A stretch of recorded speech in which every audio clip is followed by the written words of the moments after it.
नमस्कार दोस्तों, कैसे हैं आप लोग? आज मैं डिस्कशन करने वाला हूँ एक इम्पोर्टेंस कंपनी के आईपीओ के बारे में। बहुत दिनों से मुझे कमेंट्स किया जा रहा था कि सर कोई आईटी सर्विसेज कंपनी का आईपीओ आया नहीं है, जब आएगा तो ज़रूर शेयर करना। क्योंकि आईटी के ऊपर आज बहुत बड़ा झटका अभी देखने को मिला है पूरा आईटी सेक्टर में। अगर आप गूगल में जाकर आईटी निफ्टी आईटी सर्च करेंगे तो आपको पता चल जाएगा। मैं एक बार चलो आपको दिखा भी देता हूँ। अगर मैं गूगल में जाऊँ और यहाँ पे निफ्टी आईटी लिखूँ तो निफ्टी आईटी का जो फिगर आउट है, अगर आप देखेंगे लास्ट 6 मंथ में तो करीबन 4% का करेक्शन, एक साल में करीबन 13% का सिर्फ इंडेक्स में ही, मतलब ईटीएम में ही आपको इतना इतना देखने को मिला। इसका मतलब आईटी सेक्टर में कितना बड़ा फॉल है आप देख सकते हैं। 5 साल में जस्ट 5% का ग्रोथ दिखा। और मेरे हिसाब से आईटी सेक्टर में अभी तेजी होना बहुत टाइम लग जाएगा।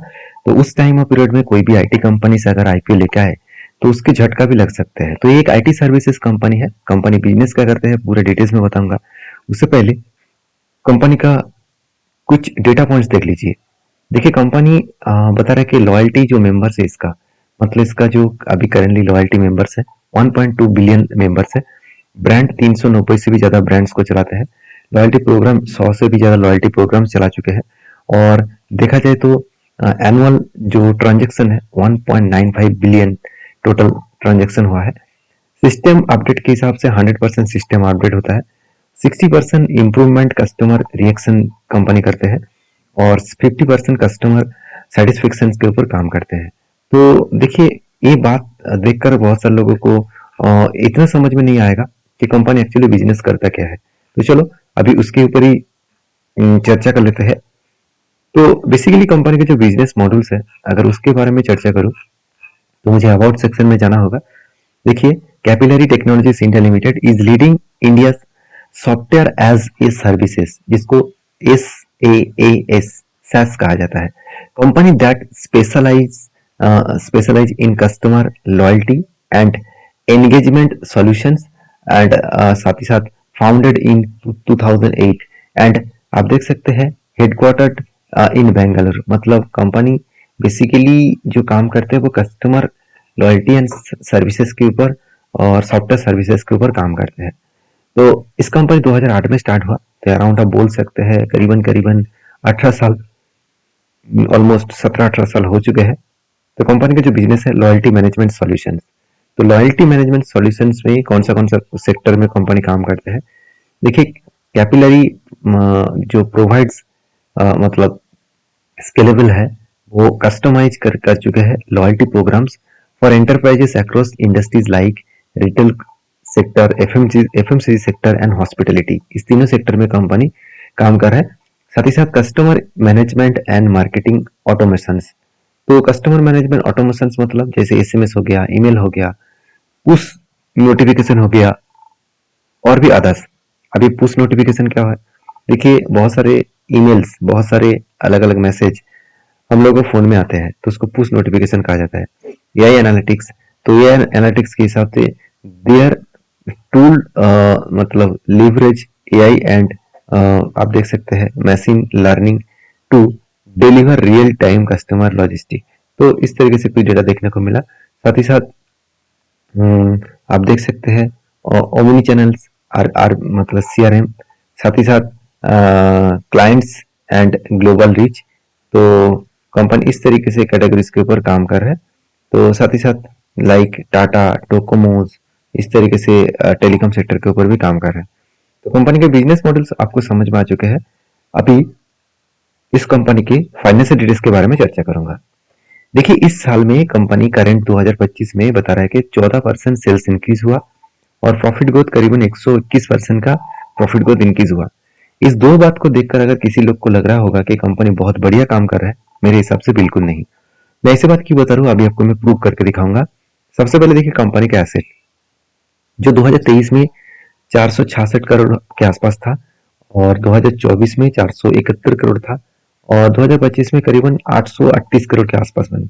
इसका मतलब हर साल कंपनी का जो एसेट है वो बढ़ना चाहिए था, उल्टा कंपनी का लास्ट 2 इयर्स में एसेट उतना बढ़ा नहीं है। अब टोटल इनकम के बारे में बात करूँ तो 266 करोड़ से 535 करोड़, अभी करेंटली 611 करोड़, मतलब 611 करोड़ के आसपास। तो ओवरऑल बात करूँ कंपनी के जो सेल्स है, ऑब्वियसली सेल्स बढ़ी और वो भी 14% के आसपास बढ़ी, ये बात तो सही है। मगर गलती कहाँ पे कंपनी दिखा रहा है? गलती मतलब कंपनी के मुझे ये बात पता नहीं चला कि जो कंपनी 88 करोड़ का लॉसेस में था, 68 करोड़ का 2024 में लॉसेस में था, अचानक 2025 में 14 करोड़ प्रॉफिट कहाँ से हो गया? तो इसके पीछे रीजन यही है कि कंपनी किसी न किसी जगह पे एक्स्ट्रा इनकम, अदर्स इनकम दिखाकर इस प्रॉफिट को जनरेट किया। तो इसमें कुछ होगा नहीं है, क्योंकि लास्ट एक साल के मतलब मार्च से लेकर सितंबर के डेटा देखे तो जस्ट 1 करोड़ का प्रॉफिट दिखा रहा है। तो इसका मतलब प्रॉफिट इतना हुआ नहीं है, प्रॉफिट करवाया गया है। मतलब अदर्स इनकम्स को लेकर एक्स्ट्रा पैसा दिखाकर उसको प्रॉफिट दिखाया गया, जैसे लेंस ने दिखाया और भी बहुत सारे कंपनी ने दिखाया, जिस तरीके से उसको झटका भी लगा। तो बेसिकली कंपनी का जो बोरिंग्स है 147 करोड़ पहले कर्जा था, कर्जा कम होकर 77 करोड़ बने, अभी 100 करोड़ के आसपास है। तो 100 करोड़ का जो कर्जा है वो ना के बराबर है, 0.18 के आसपास। मगर कंपनी में खास ग्रोथ हुआ नहीं। देखिए आरओसी कितना, जस्ट 2.75। जिस लोगों को लग रहा होगा कि 121 करोड़ परसेंट का प्रॉफिट हुआ है, तो वो उसका आरओसी भी अच्छा होना चाहिए था, 30 to 40% के आसपास होना चाहिए था। तो उसका जगह पे क्या है, 2.76। और सबसे बड़ी बात है, अगर मैं पेट मार्जिन के बारे में बात करूं तो जस्ट पेट मार्जिन कितना है, 2.37। तो ये कोई पेट मार्जिन है नहीं, ना के बराबर है। 4,576 करोड़ की कंपनी है। तो मुझे एक चीजों में सबसे झटका लगा कि अगर कंपनी प्रॉफिट ही कर रही है 121%, तो earning per share just to rupees के आसपास कैसे हुआ? और सबसे बड़ी बात है कंपनी के वैल्यूएशन, बहुत ज्यादा हाई वैल्यूएशन है। इस तरीके से हाई वैल्यूएशन कंपनी से तो मैं हमेशा दूर रहता हूँ। तो बाकी आपके क्या ओपिनियन है जरूर कमेंट्स करना कि किस तरीके से हाई वैल्यूएशन। देखिए 1 रुपया कमाने के लिए आपको 300 रुपीज देना पड़ेगा, क्या आप खुश होंगे? अगर 1 रुपया कमाने के लिए कोई कंपनी आपको बता रहा है कि 30 रुपये, चलो मैं इसको सेक्टर वाइज बता दूं, तभी आपको और भी पता चलेगा कि इस सेक्टर में बाकी कंपनीज का क्या हालत है।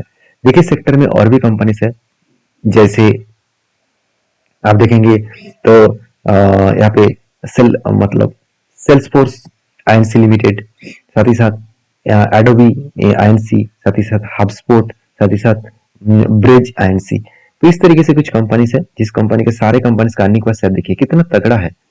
एडोबी का कितना, करीबन 1000। मतलब सेल्सफोर्स के कितना 540। और मतलब हबस्पॉट के कितना 7.53। हाँ मानता हूँ ब्रिज एंड के नेगेटिव में है, कोई बात नहीं। तो ओवरऑल देखिए बाकी कंपनीज के डिफरेंस देखिए, तो उस जगह पे कंपनी के जो मतलब कैपिलरी टेक्नोलॉजी कंपनी का जो अर्निंग पर शेयर है वो बहुत कम है। और एक चीज मुझे बहुत ज्यादा शॉकिंग लगा कि कंपनी का वैल्यूएशन अराउंड 300 रुपीज के आसपास दिखा रहा है, 300 के पीरी दिखा रहा है। उस जगह पे बाकी कंपनीज के पीरी थे 40 और 28। मैं अगर इस दोनों पीरी की भी जोड़ दूं, दोनों पी रेशियो की भी जोड़ दूं और उसके बाद 2 से डिवाइड कर दूं, तो एवरेज निकल कर आ रहा है 34। उस जगह पे 10 टाइम्स कंपनी का पी रेशियो ज्यादा है। तो इस बात को समझना पड़ेगा कि एक कोई कंपनी को खरीदने के मतलब कोई कंपनी का एक क्वांटिटी खरीदने के लिए आपको 28 रुपीज देना पड़ रहा है, 30 रुपीज देना पड़ रहा है। क्या उस जगह पे आप किसी ऐसे कंपनी को खरीदारी करेंगे जिस कंपनी का पी रेशियो 300 है, 1 रुपया कमाने के लिए 300 रुपीज देना पड़े? तो ये बहुत ज्यादा महंगा है। तो उस हिसाब से मुझे यहाँ पे कंपनी के ऊपर नेगेटिव पॉइंट लगा। कंपनी पैसा क्यों उठा रहा है मार्केट से?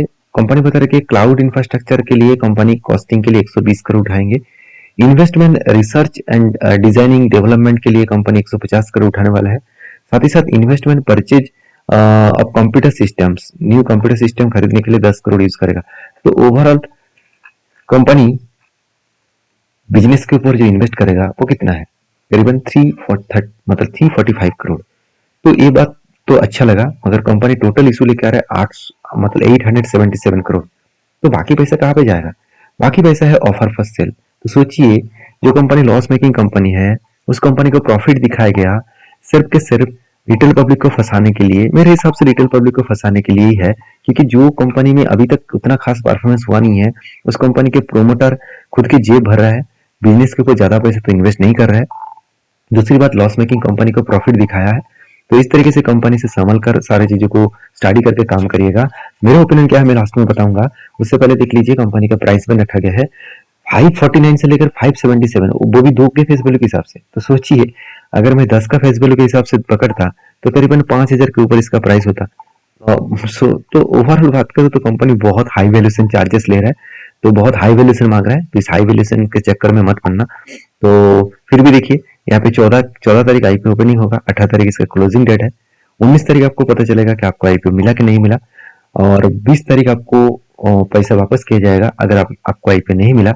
अगर मिल चुके हैं तो आपको 20 तारीख को ही आपका डीमैट अकाउंट में ट्रांसफर किया जाएगा और 21 तारीख को आपको टेंटेटिव लिस्टिंग डेट मतलब आपको लिस्टिंग डेट देखने को मिलेगा 21 तारीख को। तो ओवरऑल 5 से लेकर 18 तारीख इस टाइम ऑफ पीरियड में आपको 18 तारीख 5 बजे से पहले आपको इस कंपनी के ऊपर काम करना होगा। तो देखिए सारे पॉइंट्स मैं आपके सामने रख चुका हूँ। मेरे ओपिनियन के हिसाब से अभी तक ग्रे मार्केट प्रीमियम कुछ देखने को नहीं मिला है। तो क्योंकि और 1-2 दिन बाद इस कंपनी का आईपीओ ओपनिंग हो जाएगा। 2 दिन ही तो है ना, तो चलो एक बार देख ले। तो हाँ, 2 दिन के बाद ही आईपीओ ओपनिंग हो जाएगा। फिर भी अभी तक कोई भी ग्रे मार्केट प्रीमियम देखने को नहीं मिला। इसका मतलब लोग इसके ऊपर इंटरेस्ट नहीं है। पहले ही मैं बता चुका हूँ आईटी सेक्टर बहुत प्रेशराइज में है।